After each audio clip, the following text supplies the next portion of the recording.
Bonjour, mes chers amis, et bienvenue sur la chaîne de récapitulatif militaire. Dans cette vidéo, nous allons discuter des événements les plus importants qui se sont déroulés au cours des dernières 12 heures. Alors, n'oubliez pas d'aimer la vidéo et de vous abonner à la chaîne. Nous avons de nombreuses mises à jour très intéressantes, alors commençons.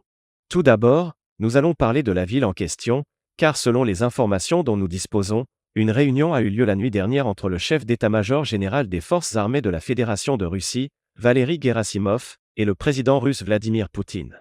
Poutine s'est rendu à K dans le but d'évaluer la situation et de discuter des développements actuels sur le territoire de KSK. Il voulait obtenir les derniers rapports et données sur la situation sur le terrain. Dans cette vidéo, nous pouvons voir précisément le moment où Vladimir Poutine entre probablement au quartier général principal du groupe de forces Nord, quelque part aux abords de la ville concernée. De nombreuses déclarations et discussions cruciales ont eu lieu entre le président et Valery Gerasimov. Examinons donc les sujets les plus importants. Le président russe Vladimir Poutine a tenu une réunion mercredi dans l'un des postes de commandement du groupe K. Lors de cette réunion, il a insisté sur l'importance de créer une zone de sécurité le long de la frontière russo-ukrainienne. Poutine a donné pour mission de vaincre définitivement les forces ukrainiennes dans la région de KSK dans les plus brefs délais. Au cours des 6 derniers mois, 90% des pertes en personnel et 40% des pertes en équipement des forces armées ukrainiennes ont été enregistrées dans la région de KSK, selon Valery Gerasimov. La Russie traitera les soldats ukrainiens capturés dans cette région comme des terroristes, et les mercenaires étrangers ne seront pas protégés par la Convention de Genève. Les forces militaires russes ont franchi la frontière à plusieurs endroits et sont entrées dans la région de Soumy, en Ukraine. Gerasimov a rapporté que plus de 400 soldats ukrainiens ont été faits prisonniers dans la région de Kaka, et plus de 600 militaires ont participé à une opération visant à sécuriser un pipeline à Souja. De nombreuses déclarations importantes ont été faites par le président russe, mais l'une des plus notables est la suggestion de Vladimir Poutine à Valery Gerasimov d'envisager la création d'une zone tampon sur le territoire de Soumy, le long de la frontière ukraino-russe. Cette déclaration est cruciale, car actuellement, les pays occidentaux tentent de pousser la Russie à accepter un cessez-le-feu d'une durée de 30 jours.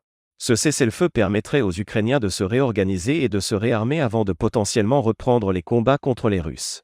Toutefois, il est évident que la Russie n'acceptera pas cela.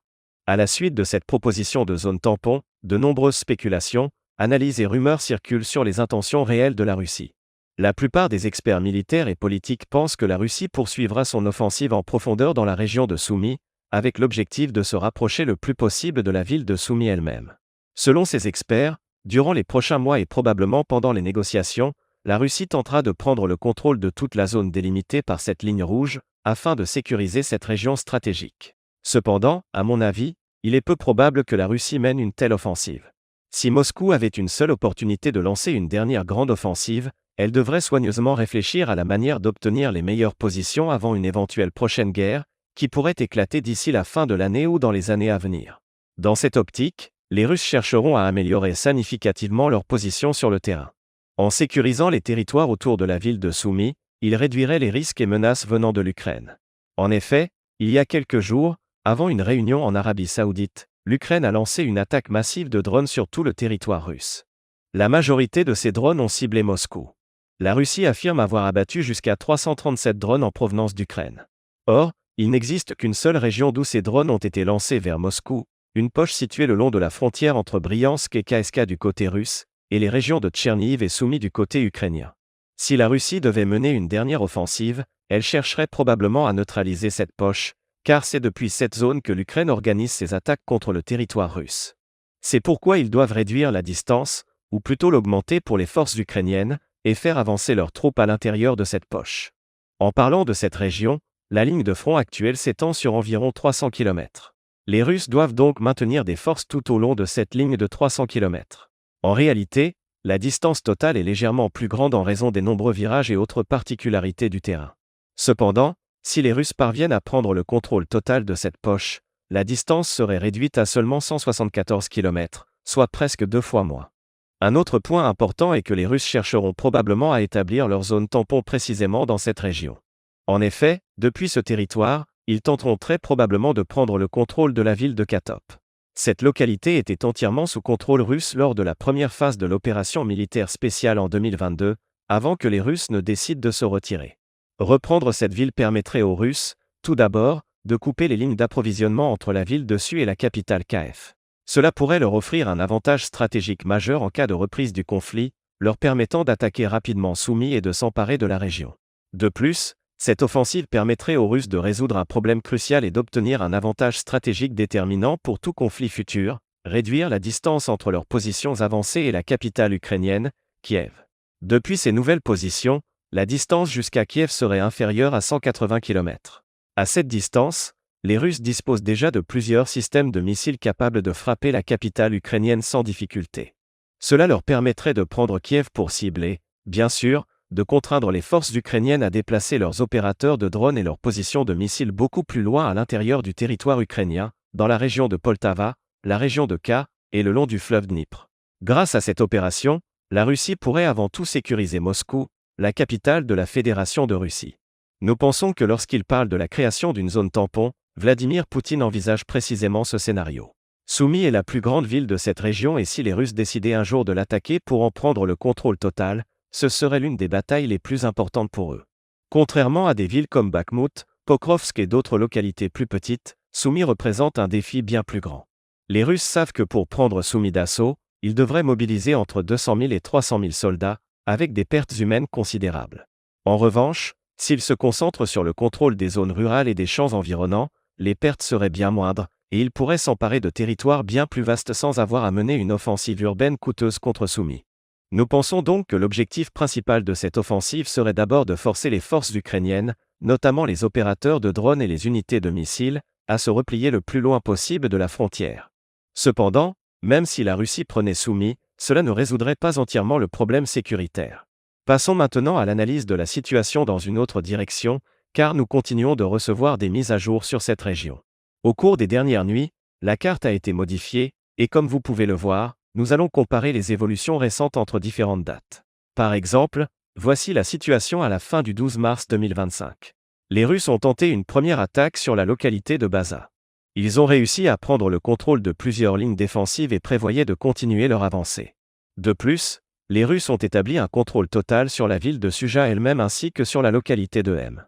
Au matin du 30 mars, les Ukrainiens ne contrôlaient probablement plus que 30% de l'agglomération de Suja. Mais comme on peut le voir, au matin du 30 mars 2025, les Russes ont réussi à entrer dans la localité de Baza. Aujourd'hui, une vidéo publiée par la partie ukrainienne montre clairement des soldats russes se déplaçant librement le long de la rue principale de Baza, du sud vers le nord, en direction de la rivière. Les Ukrainiens ont tenté de bombarder les Russes, mais cela n'a pas eu d'effet significatif. Ainsi, la partie de la localité de Baza située sur la rive russe de la rivière Elna est déjà sous contrôle total des forces russes. On constate donc que les Russes ont réussi à réduire au minimum la distance entre leurs positions avancées et la route stratégique numéro 7, désormais sous contrôle effectif. En outre, selon les déclarations officielles du groupe de forces Nord, publiées sur leur chaîne Telegram, les Russes ont pris le contrôle total du village de Milao. Ils ont également sécurisé la localité de Padulé, bien entendu, la ville de Suja elle-même. En ce qui concerne le reste de la région de Suja, il ne reste plus que cette localité à capturer avant que les Russes ne forcent les Ukrainiens à un retrait total. Parmi elles, Zanka, qui, selon nos estimations, tombera aujourd'hui sous contrôle russe. Ensuite, la localité de Goncharova devrait être prise d'ici la fin du 14 mars, suivie de plusieurs autres villages situés le long de la frontière, Roban, Gohala, Alzanka, Goa, ainsi que la localité de Garal.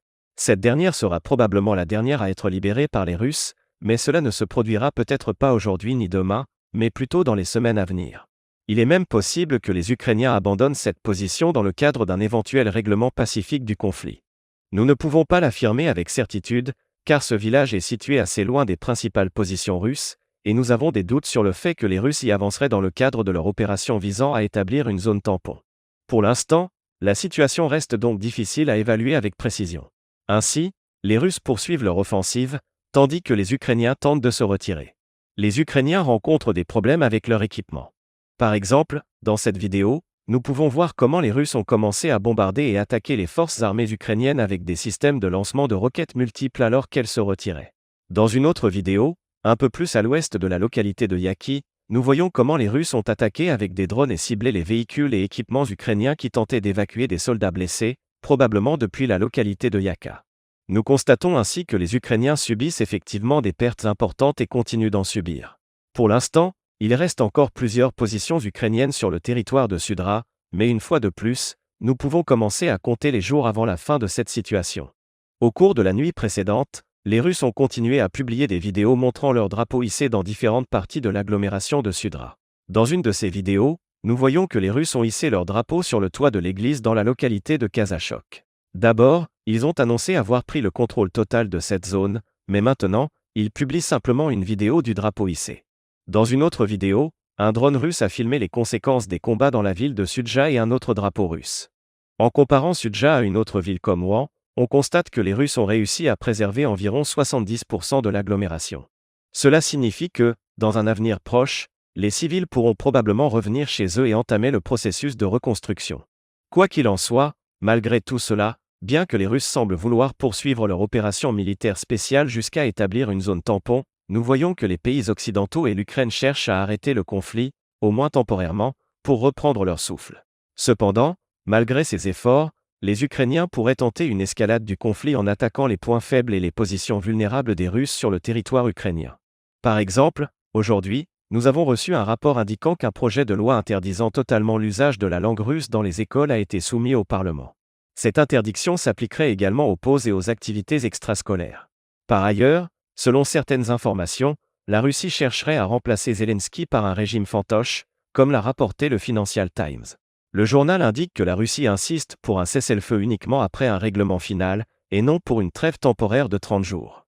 Moscou a également déclaré qu'elle exigeait des garanties de neutralité de la part de Kiev et une réduction du nombre de soldats des forces armées ukrainiennes à 50 000, ce qui signifierait que l'Ukraine serait totalement incapable de se défendre contre toute menace extérieure.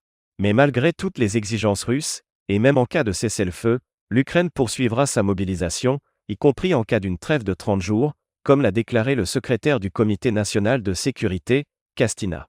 Bien sûr, tout cela pourrait n'être que des vœux pieux du côté ukrainien. Ce que nous savons avec certitude, c'est que Trump a déclaré qu'une délégation américaine se rendait à Moscou pour négocier un cessez-le-feu, espérant que la Russie répondrait positivement. Nous savons aussi qu'avant ces négociations entre les délégations américaines et russes, Vladimir Poutine, le président de la Fédération de Russie, va rencontrer aujourd'hui le président biélorusse Loukachenko. Après cette rencontre, le président Poutine tiendra une conférence de presse où, selon les informations dont nous disposons, il parlera largement de l'Ukraine et nous donnera probablement des indications sur la position russe à ce sujet. Et voilà pour ce bref résumé militaire. La chaîne rappelle que nous condamnons toutes les violences dans le monde. Merci d'avoir regardé, abonnez-vous à ma chaîne, likez, rejoignez mon Patreon et n'oubliez pas de vous abonner à la chaîne. À bientôt, camarades.